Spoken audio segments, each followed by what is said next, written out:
ये इंसान के शरीर में जो उसके सर के अंदर एक चीज होती है जिसे हम मस्तिष्क कहते हैं, दिमाग कहते हैं, ये एक अजीब कंप्यूटर है।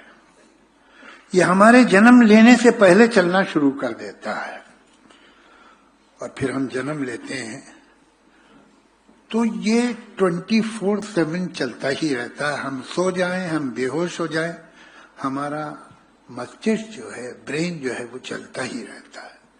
वो सपने देखता है, कुछ करता है, लेकिन काम करता रहता है।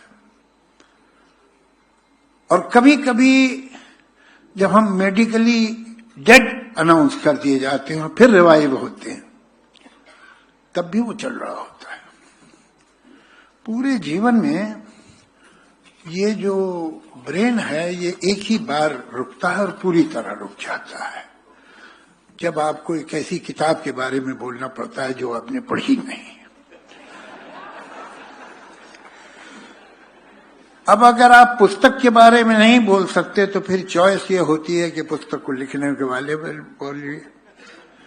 मैं घड़ी नहीं मेरे पास, लेकिन शायद अभी आईपीएल मैच शुरू हो गया होगा, कई दिनों से रुका हुआ था। हमारे संजय जी भी बाई टेम्परामेंट T20 के प्लेयर हैं। ये बैक फुट पे बॉल रोकने को नहीं मानते, ये क्रीज से बाहर निकल के चौवा और छक्का ही मारते हैं और इन्हें डर नहीं लगता कि हो सकता है स्टंप भी हो जाए, मगर ये तो बॉल को बाहर ही निकालने की फिक्र में रहते हैं। मेरी इनसे कैसे परिचय हुआ और कैसे इतना मोहब्बत का रिश्ता बना, ये मैं थोड़ा सा आपको बताना चाहूंगा। जैसे किसी भी जनतंत्र में एक असेंबली, एक पार्लियामेंट की जरूरत है, अलग अलग विचारधारा की पार्टियों की जरूरत है, उनमें इलेक्शन की जरूरत है। एक अगर हो सके तो ईमानदार मीडिया की भी जरूरत है।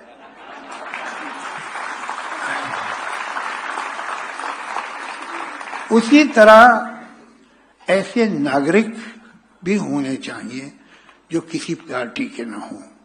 उन्हें जो बात सच लगे कहें, जो बात बुरी लगे वो कहें। पार्टी लॉयल्टी नहीं कोई, सब पार्टी हमारी और कोई पार्टी भी हमारी नहीं। तो मैं भी उन्हीं में से एक हूं।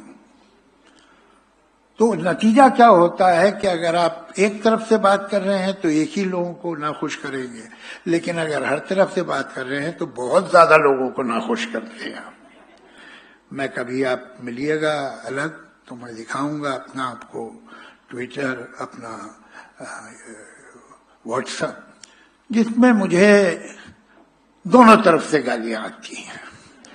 ऐसा नहीं है, मैं बहुत थैंकलेस होऊंगा और ये ना कहूं कि बहुत से लोग अप्रिशिएट भी करते हैं, बहुत से लोग हिम्मत भी बढ़ाते हैं, तारीफ भी करते हैं, प्रशंसा भी करते हैं। लेकिन ये भी सच है कि मुझे इधर से भी जो एक्सट्रीमिस्ट गाली देता है और उधर का एक्सट्रीमिस्ट भी गाली देता है। यही सही है। अगर इनमें से एक ने गाली देना बंद कर दी तो मुझे परेशानी हो जाएगी कि मैं क्या गड़बड़ कर रहा हूं। तो ये कहते हैं कि तू तो काफिर है और जहन्नुम में जाएगा। वो कहते हैं जिहादी, पाकिस्तान चला जा। अब अगर मेरे पास सिर्फ चॉइस पाकिस्तान और जहन्नुम यानी नरक की है तो मैं नरक ही जाना पसंद करूंगा, अगर यही बस चॉइस है। तो हुआ ये कि जब से मैं मुंबई, तो मैं आया था 19.5 साल का था। आज जो कुछ बना, जो कुछ मुझे मिला, जो कुछ जहां भी तो पहुंचा, ये सब मुंबई की, महाराष्ट्र का कर्म है। तो मैं 7 जन्म भी नहीं उतार पाऊंगा। तो इतने ये पहले तो हम दूसरे कामों, ये पीछे पिछले समझिए 30 वर्षों में कुछ होश आया कि भाई ये सब भी सोचो क्या हो रहा है देश में। तो ये सब बातें शुरू हुई तो हुआ ये कि पिछले 30 वर्षों में 4 बार मुझे पुलिस प्रोटेक्शन मिला और मैंने मांगा नहीं कभी।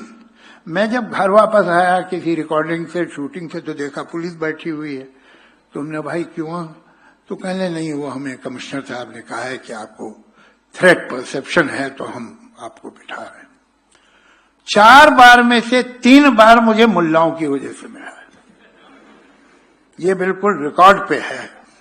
पहली बार जब एएन रॉय साहब थे यहाँ के चीफ ऑफ द पुलिस, उन्होंने दिया था और तभी मेरी उनसे मुलाकात हुई। मैं तो जानता नहीं था, मैंने ऐसे तब तक कोई काम किए नहीं थे कि मुझे पुलिस से मिलना पड़े। और ये 3 बार के बाद एक बार ऐसा हुआ कि दूसरी तरफ से आ गया और जो इल्जाम मुझ पे लगा था वो ठीक नहीं था। तो मैंने सोचा अब ये 20-25 लोगों को मैं कहाँ अलग अलग जवाब दूंगा और मैं बताऊंगा कि मैंने क्या कहा था और क्यों कहा था। तो मैंने एक आर्टिकल लिखा, वो तो मैंने इंग्लिश में लिखा था, लेकिन मैंने सोचा कि इसे छपना कहाँ चाहिए और मेरे ध्यान में आया एक अखबार। तो मैंने उसे मराठी में ट्रांसलेट करवाया और मैंने फोन किया संजय जी को कि आपसे मैं मिलना चाहता हूं, कहने आ जाइए। मैं इनके ऑफिस गया सामना में। मैंने कहा कि सर मैं एक आर्टिकल लेके आया हूं जो मैं चाहता हूं सामना में छपे, कहीं और छपे ना छपे। और मैंने इन्हें दिया। वो आर्टिकल 2-3 पेज का था, इन्होंने 5 मिनट में पढ़ लिया। कहने किसने ट्रांसलेट किया है? बहुत अच्छा ट्रांसलेशन है। मतलब पहली तारीफ मेरी नहीं हुई, जिसने ट्रांसलेट किया था उसकी की आपको याद होगा। तो मैंने कहा जी बताया मैंने कि फला ने, बहुत अच्छा है, अच्छा है उसने किया है। तो अभी तक मुझे नहीं मालूम था कि ये छापेंगे, कहेंगे हाँ छाप दूंगा कि नहीं। तो मैंने कहा सर फिर मैं तो चाहता हूँ कि सामना में आए, इसलिए कि जो मैंने कहा लिखा है दिल से लिखा और यही सच है। तो कहने दिल से लिखा है और सच है तो हम ही छापेंगे और कौन छापेगा।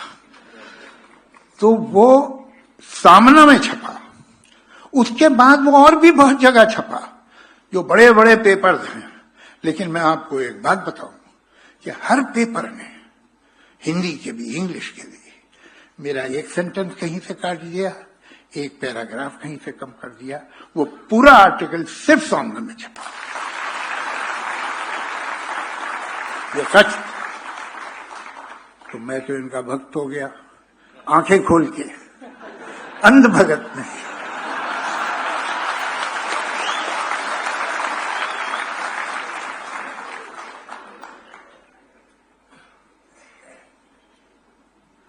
उस दिन ये फैसला हो गया था कि अगर ये कभी जेल गए और फिर उन्होंने जेल के बारे में किताब लिखी और उसका विमोचन किया और मुझे बुलाया तो मैं जाऊंगा।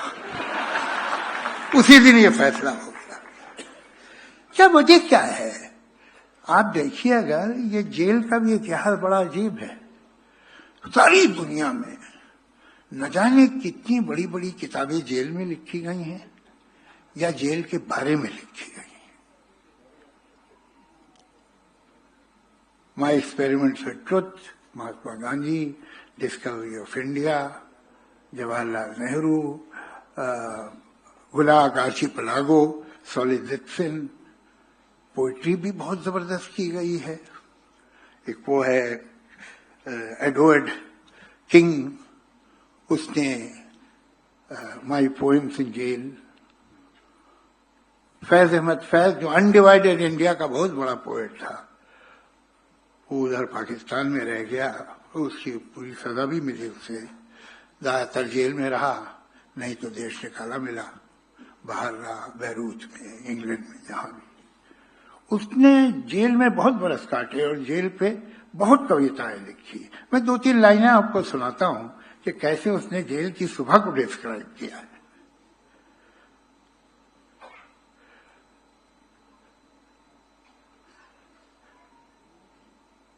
जेल की जहर भरी चूर सदाए जागी, दूर दरवाजा खुला कोई बंद हुआ, दूर मछली कोई जंजीर मचल के रोई, दूर उतरा किसी ताले के जिगर में खंजर, सर पटकने लगा रह के दरीचा कोई।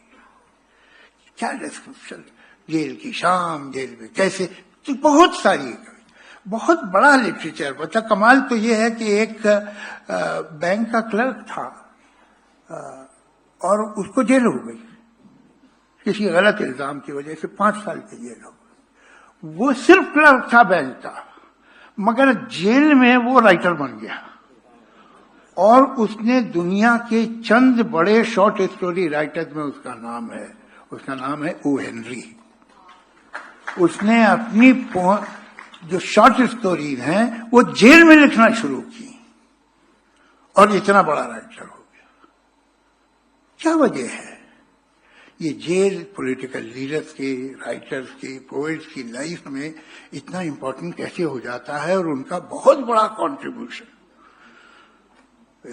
ऐसा होता है। जब वो जेल में थे तो या वो किताब उन्होंने अपने जहन में बनाई थी, सोच में बनाई थी, या लिख ली थी। आजकल तो शायद लिखना मुश्किल होगा, इसलिए कि मुझे बता रहे थे संजय जी के अंदर तो पेन ले जाने नहीं देते हैं। पेन बहुत बड़ा हथियार है ना, ये सच कहते हो, बहुत बड़ा हथियार है, इसमें कोई शक नहीं। इसका घाव जो है वो सदियों में भी नहीं भरता। तो इन्हें पेन नहीं ले जाने दिया गया था, तो फिर इन्होंने याद किया होगा, सोचा होगा और बाद में लिखा। ये बिल्कुल ऐसा है जैसे वो एक है कि हरिवंश राय बच्चन जी की एक लाइन है कि जीवन की आपाधापी में कब वक्त मिला ये सोच सकूं, जो किया कहा माना उसमें क्या बुरा भला। ये जीवन की आपाधापी आपको सोचने का मौका ही नहीं देती। जैसे कि हमारे जो चरिंदे हैं, वो जानवर जो चरते हैं, वो जब जाते हैं मेडोज में, घास के मैदानों में, तो जल्दी चल लेते हैं जितना भी हो सके। लेकिन जब वापस अपने ठिये पे आते, अपनी जगह पे आते हैं रात को, तो फिर बैठ के वो जुगाली करते हैं। वो जो उन्होंने निगल लिया था जल्दी में, उसे वापस मुंह में लेके चबाते हैं और उसको पूरा मजा लेते हैं। शायद हम लोग भी जुगाली करते हैं। जिंदगी तो इतनी तेज गुजर रही है, इतना कुछ हो रहा है, कहाँ वक्त मिलता है कि ठहर के देखें, सोचें उसके बारे में। एक जिंदगी एक रेलवे स्टेशन की तरह हो गई है कि जहां हम अपने डब्बे ढूंढ रहे हैं, और डब्बा मिल गया तो सीट ढूंढ रहे हैं। वो तो जब मिल जाती है, जब ट्रेन चलती है, अब कुछ नहीं करना है, तब सोचने का मौका मिलता है। तो शायद बड़ी गलती करते हैं हुकूमतें पूरी दुनिया की कि ऑपोजिट लीडर, ऑपोजिशन के लीडर्स को जेल में भेज देती हैं। उन्हें सोचने का मौका मिलता है। ऐसा नहीं करना चाहिए, उन्हें बिजी रखो बाहर। तो मैं